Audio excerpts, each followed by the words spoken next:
Hello everyone! In this video clip, Jazeel describes his decision to move 8,000 miles from Mumbai, India to Rochester, Minnesota, and all the intention and hard work that went into making that decision.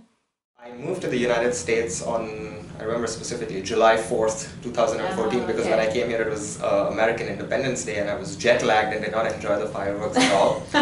But, so that was 2 years back, and before that, for the first 22 years of my life, I was based out from the financial capital of India, which is Mumbai, one of the biggest cities in the country and also one of the most populated. But I was all of my schooling, college, was done in Mumbai itself. I studied at the University of Mumbai. I have a bachelor and a master's degree in biotechnology. And after I finished, towards the end of my master's program, I was really interested in coming abroad to study because I felt that the education system in India was not as good as what I actually was seeking from education in life. And a lot of people told me that if you're really interested in getting the quality of education that you want, then the best place for you to go is the US. And I started my application, planning all of that 2 years in advance. So from 2012 is when I actually started looking at different schools, looking at different programs, thinking about my own interests as to what, because before I came here I was actually still contemplating, do I want to do a master's, do I want to do a PhD? But then I just thought that, okay, let me first start off the formalities and then I'll go with what happens. And so I finished my master's degree. In my last year of my master's program, I applied to a lot of different schools. Mayo was luckily one of the programs that did offer me admission, and then there was, once I got it from Mayo, I was like, okay, I didn't want to think, and I was I'm going to Rochester, Minnesota, and I was super excited, and that is how I came here. So it was 22 years there, and then all of a sudden I was from one of the busiest and biggest cities in the world to one of the smallest, quiet towns that is completely different from what Mumbai is. So that is how I ended up coming here. How was that transition for you when you moved here? So when I moved to the US, apart from the cultural shock of just being in the United States, because I was born and raised for 22 years in India, apart from that, it was something that was completely different culture-wise. But then even moving into a much smaller city like Rochester, because Mumbai is something, it's equivalent to New York. So you have a lot of people, the pace of life is really fast, there are a lot of things that you're used to. And when I came here, it was something that was completely different, because in Mumbai you're so used to certain things like public transport, two-wheelers, and you can get to places very quickly. But here I didn't find it, the first question that I asked them, where are the subways or where are the trains? And they were like, hey, there are no trains, there is no public transport, there's only the bus. So that was something that it took a lot of time for me to get used to, was the difference in culture between the United States and India. But one of the things that I really liked about Mayo as an institution is that they have some of the best people from all around the world. So they have a lot of cultural diversity in their workforce. So once I started staying here, in the first couple of months, I started observing that, and I actually found it very interesting, because some of the views that you get when you're a foreigner in the US is that American people sometimes tend to discriminate, especially when you hear so much about white and black people. But after I came here, I realized that, at least at Mayo, or even when I started moving out in malls and in restaurants, is that they don't care if you're from, even if, I don't mean to project stereotype, but sometimes there's a lot of discrimination against Muslim people. But here, they didn't care if you were from an Arabic country, if you were Indian, if you were of some different religious background. So that was something that I actually started really liking about the US, that they're very welcoming to people from different cultures, and especially here at Mayo.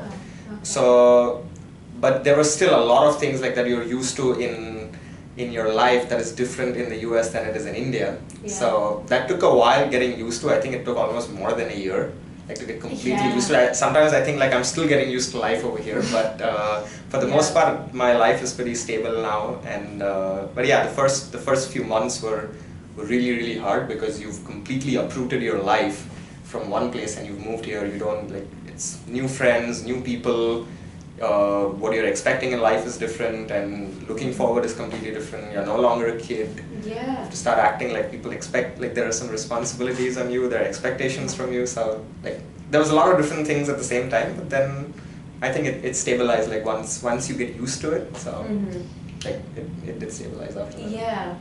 I think I'm really interested in sort of like your decision to make that big leap, because do you think, were you terrified? I think it sounds like you really were going after what you wanted. Right. This had just been a part of your personality since you were younger. Yep. There wasn't any sort of like, I'm not looking back, I'm just going forward to pursue my dreams. So the thing was that since 2012, when I had this idea that I really want to go to the US, that was the only thing that I was obsessed with for 2 years. And I literally mean obsessed, because I stopped going out, I stopped socializing with my friends every day. It was like waking up 4 in the morning, studying for my GRE, studying for my master's courses, and like I was extremely focused. Like I even stopped playing because I was a professional soccer player back home in India. Yeah. So I actually quit playing soccer for the entire year when I was preparing for coming to the US. And like a lot of my friends told me, like, you don't have to shut us out completely, but I'm like, look, I know what I want and I know how badly I want it.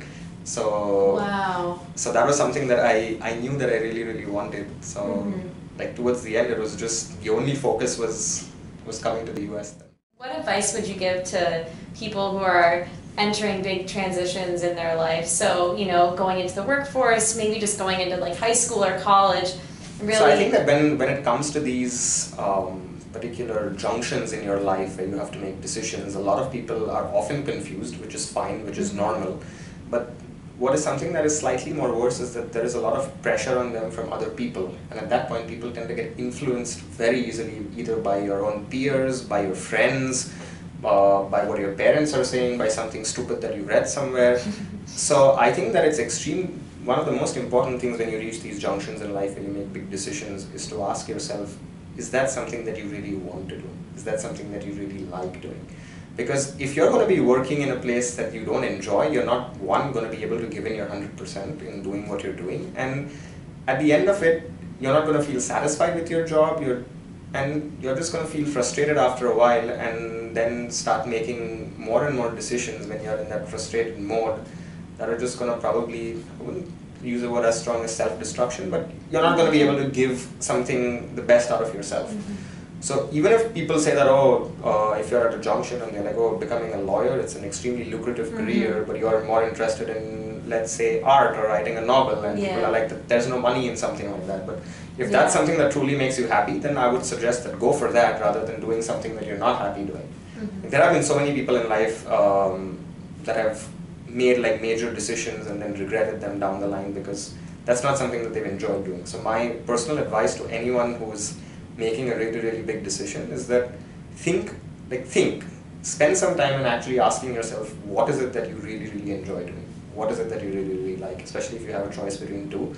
And if both choices seem equally good, then if both of them are going to make you happy, picking any one, I mean, you will probably think 10 years down the line, I mean, grass is always greener on the other side, but I just think that if you like something, go for it. Sometimes in life it's important to trust yourself, to trust your decisions, and in a worst case scenario, if you think that you've made a wrong decision, then just make the decision work for you. I mean, I don't think, but another thing that I've also learned is that in life you will always have a choice. So it's up to you to decide what you decide to choose, and even if you make what might be a wrong decision at the time, you will probably have time later on in life to correct it.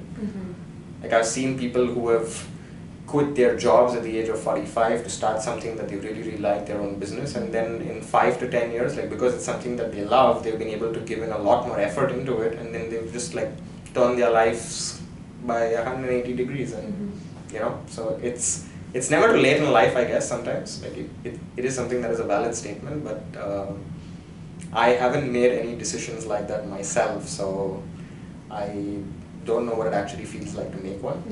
Whether like I'm sure that it takes a lot of courage to make a decision like that, and I haven't ever been through that phase, so I don't know if it's really easy or if it's not, and if it's just easier said than done. So but yeah, at the bottom line, I would think that it's just go with what you really, really like and what you're really, really passionate about.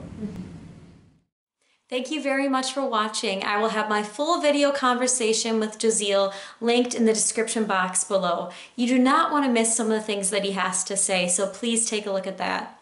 In addition, I will link the podcast that I made from the conversation Jazeel and I had. That'll be linked on iTunes and SoundCloud. And feel free to visit the Conversationalist online to view past conversations that I've had with individuals varying from the inventor of the first commercial microprocessor to an acclaimed British artist to Jazeel, who we have on right now. Until next time, thank you so much for watching, and I'll speak to you soon.